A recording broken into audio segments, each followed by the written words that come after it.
Imagine you just got home from investigating a haunted house. It was scary, but now you're safe. Or are you? Welcome to Psychomanteum. I'm Karin Shah. Here we venture into the other side of the mirror, paranormal mysteries, scary stories, and all things supernatural. If that sounds like your jam, and if you like what you hear, please drop a like so we can grow.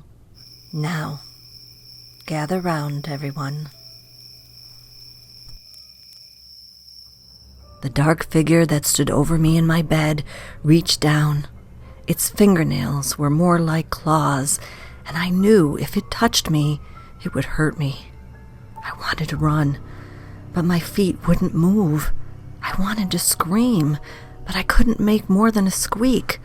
Those claw-like hands came closer, every movement achingly slow but inexorable. They came closer and closer. I could already imagine the slice of those nails in my skin. I tried again to scream, to call for help. Just as the hands reached my arms, I woke up with a start, my heart racing, clammy with sweat. A dream. It was only a dream. But as I saw my friend Moira sleeping on my futon across the room, last night's events rushed back. In the bright light of morning, I laughed at myself for being so scared at the house. I'd been tired and primed to be scared. It was no wonder I'd imagined the sinister-looking woman in the mirror. I thought I saw something. That was what scared me so much. I ran out of the house like a little kid, thinking the shadow of a stuffy on a chair was a monster. I'd gone there to ghost hunt, after all. Imagination or not, I should have been excited, not terrified. I was so embarrassed. I'd ruined our night with my childish panic. Moira must be so angry. I shook my head and glanced at the clock. Crap! I thought it was morning, but it was almost 2 p.m. already. I was surprised my mom hadn't woken me. I had work at 3. I woke Moira and practically begged her forgiveness as I grabbed my robe. She told me it was okay and shoved me toward the door, knowing I had to start getting ready. I jumped in the shower and got ready in record time. I threw my wet hair into a ponytail, grabbed my work apron, and headed to the door. Moira lived a block away, so she walked out with me on her way home. My battered Civic was in the driveway, and I stretched up to adjust the mirrors, then turned on the car and put my car in reverse. My backup camera being so old and tiny it was practically useless, I glanced up at the rearview mirror to back out, and for just a fraction of a second, I thought I saw a face, and then it was gone. Heart pounding, I slammed the car into park and scanned the back seat. Naturally, there was nobody there, and I scoffed at my own nerves. I was too old to be imagining things like this. I glanced at the clock on the dash, and if I didn't get my butt in gear, I would be late. That night, after work, I texted Moira, wanting to apologize again, but she just laughed at me. Tired after being up most of the night and working my shift, I decided to scroll through social media for a while and go to bed early. As I doom-scrolled, a video came on about Moira's brother's haunted house. I stared at it, again noticing the classic haunted house look, and had to laugh. Sam had someone dress up like a lady in white and stand in the window. I shook my head, texting Moira about it. "What do you mean?" she answered. I texted, "You know, the woman in the window?"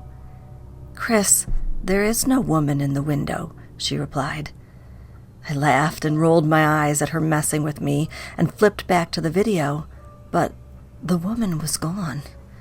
I watched the video again and again, but Moira hadn't been lying to me. There was no woman in the window. I growled at myself and threw my phone on the bed. I really had to get a grip. First, I was imagining things in mirrors, and now in my phone. I really needed a good night's sleep. Exhausted, it didn't take me more than a few minutes to fall asleep. I don't know how long I slept, but at some point, something woke me. I had an overwhelming sense of an evil presence in my room. I didn't want to look. For a heartbeat, I squeezed my eyes even tighter, but it was no use. I had to know if something was there. I opened my eyes, and to my horror, standing above me, just like my earlier dream, was the woman from the mirror. My blood felt like shards of ice in my veins. This time I knew I wasn't dreaming, but still I couldn't move. She leaned forward, her long black hair swinging toward me. Those black pits where her eyes should be seemed to pierce through me, pinning me in place. Terror raced through me. I could hear my pulse in my ears. I tried to scream. She raised her clawed finger in front of her lips in a mockery of a shushing movement. I struggled to move, to yell for help, to tell her to stay away. She smiled as she had before, that evil, malevolent smile that said she was going to hurt me. Then she lunged forward, crawling on top of me on the bed. The small amount of light in the room should have made it impossible to see her face, but her skin was so pale I could see her mouth moving as if she was speaking, the moment stretched out like wet rope. Tears collected at the corners of my eyes, my vision blurred, and she disappeared. It took me a few seconds to realize she was gone. I sagged into the mattress. My muscles had been so tight that now they ached. I was panting so heavily it sounded more like sobbing in the silence of the room. I lay there too scared and wrung out to move. Several minutes later, I was able to turn over and see the time on my phone. It was 3 a.m. The paranormal shows called this the witching hour. Finally, I dragged myself out of bed, my joints rubbery with leftover adrenaline. It was no use trying to go back to sleep until I cleared my mind. My mind tumbled through the experience, fighting to shape it into reality. I knew I'd probably just had sleep paralysis anyway. It was practically textbook. Being overtired, my body still locked from sleep and my brain still half dreaming, seeing, quote, the hag. Admittedly, the woman I'd seen was younger than what people usually saw, but people didn't always see the crone. Sometimes they saw animals or the Hat Man. I must have seen that woman somewhere in a horror movie or someplace, and my brain filled her in last night and again tonight. I got myself a drink in the kitchen and went back to bed, only to jolt awake again, this time from my mother yelling, "Hunter Slayton, what did you do?" Gathering that my 12-year-old brother was in hot water, I thought about trying to go back to sleep, but the middle of the night episode still lingered, and I was curious about what Hunt had done to make my usually pretty chill mom so upset. I wandered out of my room and into the kitchen. Every cabinet in the kitchen hung open, as well as the refrigerator. Items from the fridge had been tipped over onto the floor, and words had been scrawled on the wall in something red. It was hard for a minute to make out the words because they were so sloppy, but finally I realized it said, "I know you saw." It looked like blood, but my rational brain said was probably the ketchup lying in a pool of sauce in the middle of the floor. "What's going on?" My brother's drowsy voice came from the direction of his room, and he padded into view, rubbing his eye with his knuckle. My mom stiffened further and gestured at the mess. "You know what's going on. This isn't funny. You can forget playing that horror game you love, and no more scary movies. You are too old for this stuff." My brother had been a bit of a pain in the butt when he was little, making messes and causing trouble, but he'd pretty much grown out of it. He stared at the mess and shook his head. "I didn't do this, Mom." His voice was steady and sure. I instinctively knew he was telling the truth. Besides, he'd clearly just woken up, and the kitchen hadn't looked like this when I'd gotten a drink in the wee hours of the morning. My mom seemed to believe him, too, because she seemed to deflate. We all stared at each other as we tried to make sense of this. My mom knew she hadn't done it. I never caused trouble, and my dad had left yesterday on a business trip. It was only the three of us in the house. Still, someone had to have done it. Immediately, my mom said, "Check the windows." My brother and I hurried to do that while my mom rushed to check the front and back doors. We all met back in the kitchen a minute later. My brother shook his head at us, making it clear the windows he checked were locked, and I did the same. My mom raked her hand through her hair, making it stand on end, but none of us were in the mood to find that funny. "We need to make sure no one is in the house," she said. My brother and I turned to start looking, but my mom grabbed our arms. "No, we'll go together. Do you have your phones?" We both nodded. "Be ready to dial 911 if there's an intruder." We searched the house from top to bottom. My hands shook the whole time, and all the while I was torn between wanting someone to be there and hoping no one was. I was terrified there was an intruder, of course. Of course I was. But I was equally terrified I knew exactly who, or rather, what, had made the mess and drawn on the walls. When we found the house empty, I couldn't deny it any longer, and as we started to clean the kitchen, I rummaged through my mind, trying to find the right words to tell my family I thought we had a ghost. At last, after everything was picked up and my mom was wiping the ketchup off the wall, I broke down and told her and Hunter what had happened the night I spent at Moira's brother's haunted house and the things that had been happening since. My family stood there silent for a second, and I spun through a million scenarios of how they might react. My brother just stared at me. My mom opened her mouth to speak. Her eyes were narrowed as if she were about to brush off the theory that we had a ghost. I saw her gaze dart over my brother and could almost see her considering how to handle this for him. It was most parents' go-to for young kids to immediately assure them there was no such thing as ghosts. And after all, this was the first inexplicable thing to happen. Still, there weren't exactly a lot of rational explanations for what had happened.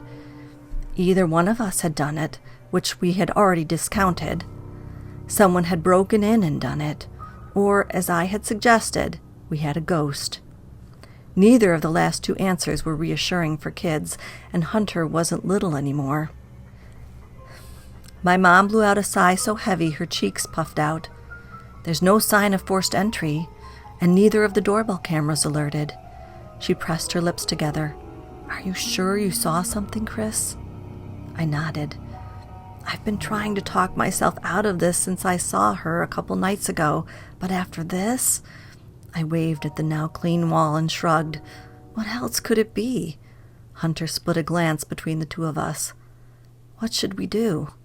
My mom reached out and gently squeezed my shoulder. "Call Moira. Since Sam does paranormal investigations at that house, he must know how to fix this." Moira picked up immediately. "Why are you calling me?" We always texted. I quickly ran down what had happened. She thought I was making it up at first, but my mom took the phone and assured her everything I was saying was the truth. We hung up, and almost half an hour later, she texted to say Sam told her to bring me back to the house that night. It couldn't be earlier because he had a day job. He did have a paranormal group coming in that night, but they'd been more than happy to have me since I had documented activity around me. At least someone was happy about this. Anyway, I needed to get this handled as soon as possible, so I couldn't complain. Luckily, I didn't have to work that night, although I would have called in sick if I'd had to. The 2 days I'd been haunted were 2 days too many, and now my family was involved. We were all on edge all day, but finally it was time to leave. My mom decided to come with me this time, and my brother refused to stay home alone. Moira insisted on coming too, so the 4 of us arrived at the house just as the sun was setting. Sam was leaning against his car, and there were several people waiting on the front porch, loaded down with equipment. Sam made quick introductions as he let us in the house, but I barely paid attention. The only name I remembered was Sandy, a full-figured woman he called the lead investigator. We all went into the formal parlor on the right of the foyer and staircase. The room felt kind of crammed with the 4 of us, Sam and the 5 investigators. My mom thanked them for letting us come in on the night they'd reserved. Sam said Moira had told him some of what had happened, but he needed to know the whole story so he could help. I ran down the events that had happened 2 nights ago, and he said it sounded like I had an attachment. I'd been Googling this afternoon, so that wasn't news to me, and I asked what we could do about it. The investigators kind of started talking over each other at that, but Sandy waved them down and stepped forward. She explained that she'd had something similar happen to her when she first started investigating, and she'd found that usually the spirit was trying to communicate. Finding out the identity of the spirit and what it wanted, along with telling it didn't have permission to follow me, usually cut the attachment. Then she repeated that part. Whatever you do, don't forget to tell it can't follow you. I was happy to have a plan, but asked how I was supposed to find out who she was and what she wanted to tell me. After all, there had been many women in the house in its almost 200-year history, not to mention the servants of the people who'd owned the house in the early days. Sam suggested that since I had first contacted the ghost in the Psychomanteum, I should try that. I'm not going to lie, the idea of going back into the Psychomanteum filled me with dread. My palms immediately got sweaty. My mom said she could go in with me, but I shook my head. There really wasn't room for 2 people. I decided I'd leave the door open. All the lights were turned off. The sun had set outside, but there was still some light bleeding beneath and around the heavy drapes on the front and side windows. I went to the closet in the back corner of the room and opened the door. A shiver went down my spine at the sight of the table with the large rectangular mirror tilted against the wall on the back. It all looked extra creepy, cloaked in shadow as it was. I swallowed, but sat down in the chair and scanned the table in front of me for the small box of matches. I lit the long, skinny taper in the candlestick holder. The warm, flickering light was a relief, and I glanced out the door at the people crowded around the outside of the closet. My mom smiled at me. I started to tell her I didn't know how long this would take, but before the words could leave my lips, the door to the closet slammed shut. I screamed and jumped up. The breeze from the door blew out the candle. Now it was pitch black in the closet. I grabbed the glass doorknob and tried to turn it, but it wouldn't open. I felt my stomach drop. Someone rattled the knob on the other side. I could hear my mom's voice, the closest, so it must have been her. She yelled to me to unlock the door, but I told her I couldn't, that it was stuck. My hands burned from trying to force the faceted knob. I heard the sounds of my mom and the investigators arguing about who closed the door, and my mom demanding the key. They all denied slamming the door, and I had been looking at them at the time, and I hadn't seen anyone move, so I believed them. Sam said he didn't even have a key. The knob rattled some more, stopped for a long second, and then rattled again, harder, the frame shaking a little, so I thought maybe Sam was trying to open it now. There was a dull thud, maybe Sam trying to break it open, but these were old solid wood doors and it barely moved. There was more bickering, but it was hard to make out individual words. Someone gave a shrill whistle and the noise stopped. There was some quiet murmuring, and a second later my mom spoke again. Sam says he'll go get a screwdriver and take the door off its hinges, and Sandy says while he does that, you should go ahead and try to make contact with the ghost. That made sense. It was what I was in here for anyway. It took a minute for me to relight the candle because my hands were shaking like crazy. But finally I managed. It was a relief to have some light, but I'd been scared to do this before. Now I was terrified. I tried to slow my breathing, but the air was thick, and the already close walls of the closet seemed to close in more. I grabbed the edge of the table so hard my knuckles turned white, trying to calm myself. When nothing happened for several heartbeats, I made myself slump back into the chair and forced my gaze onto the mirror.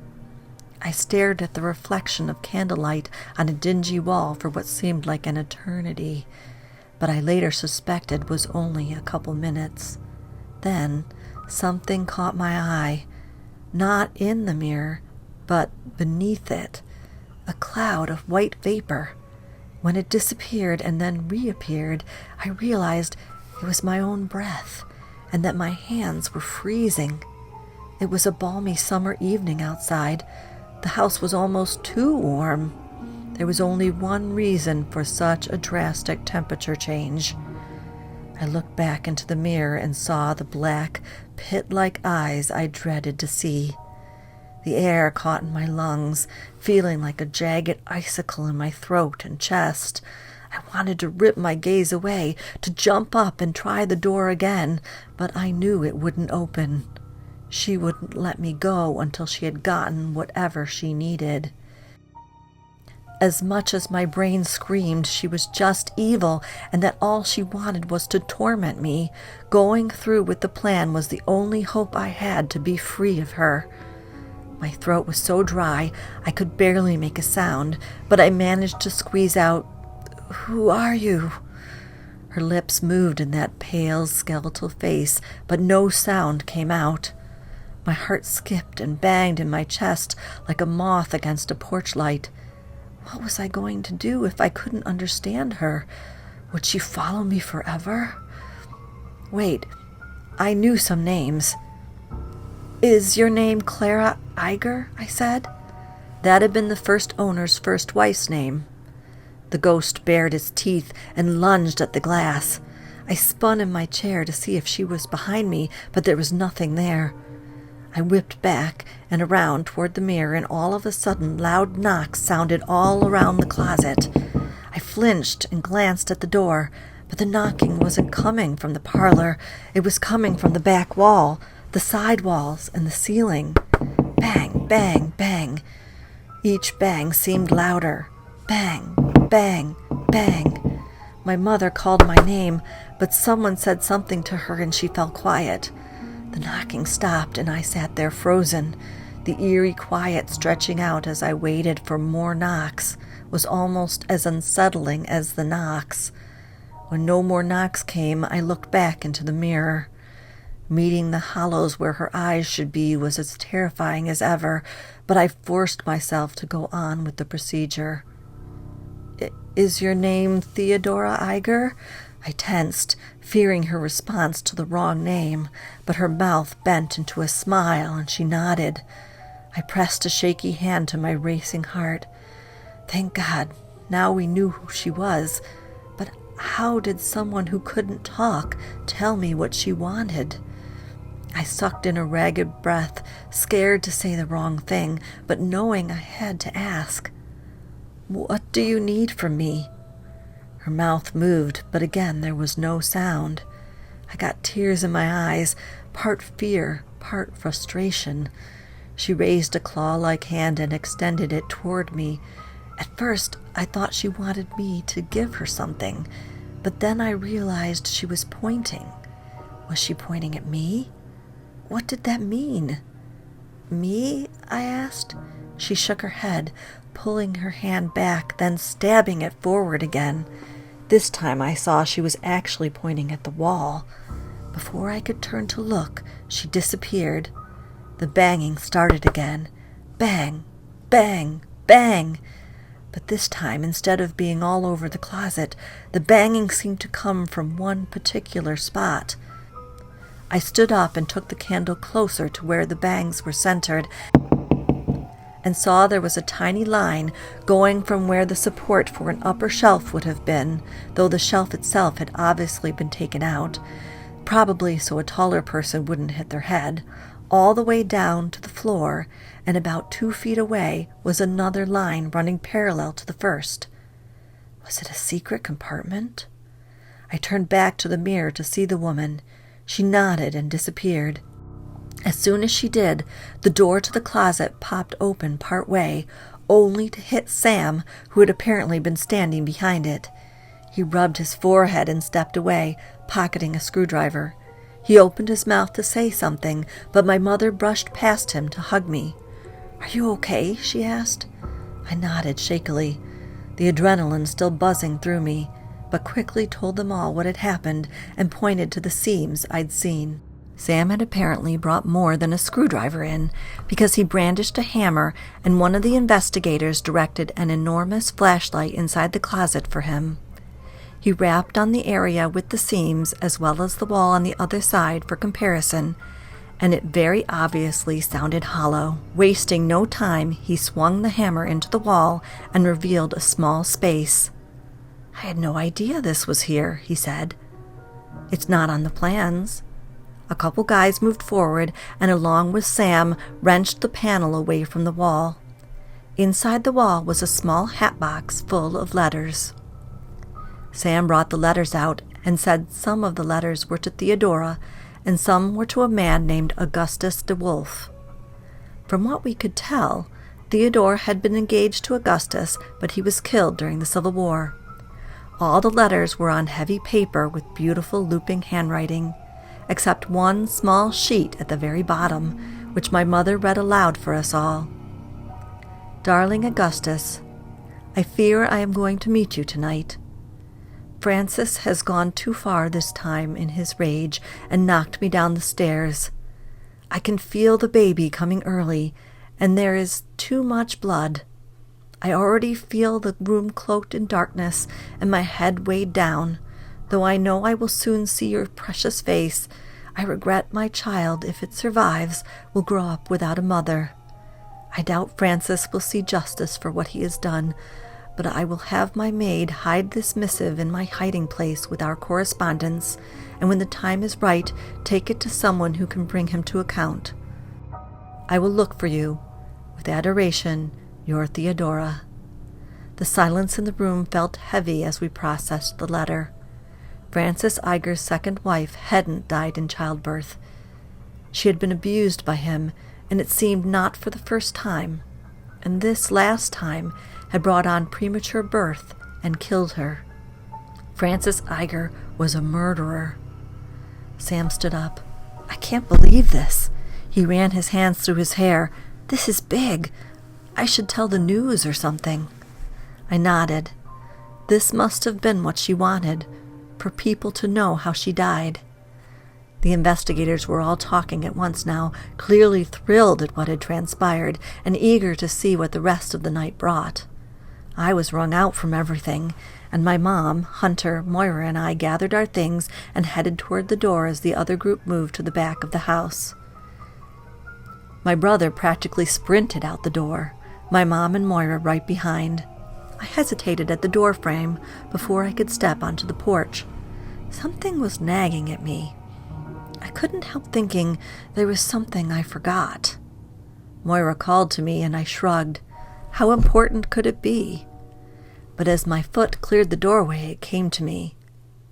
"Theodora, I hope getting your story out gives you peace and you move on to be with Augustus. But if not, I don't give you or any other spirit permission to follow me." With that, I pulled the door closed behind me. When I got to the car, I discovered Hunter had called shotgun, and I slid into the seat behind him. As we drove away, I couldn't help looking back at the house. And there, in the attic window, stood a woman in white. What did you think of today's story? Anything ever follow you home? Thanks for listening. Please drop us a like and subscribe. In the following days, look for more stories, both true and fictional, and explorations of all things creepy and unexplained. If you have a story to share, drop an email to the address in the description. Until next time, think twice before you look behind you in the mirror. There may be something on the other side.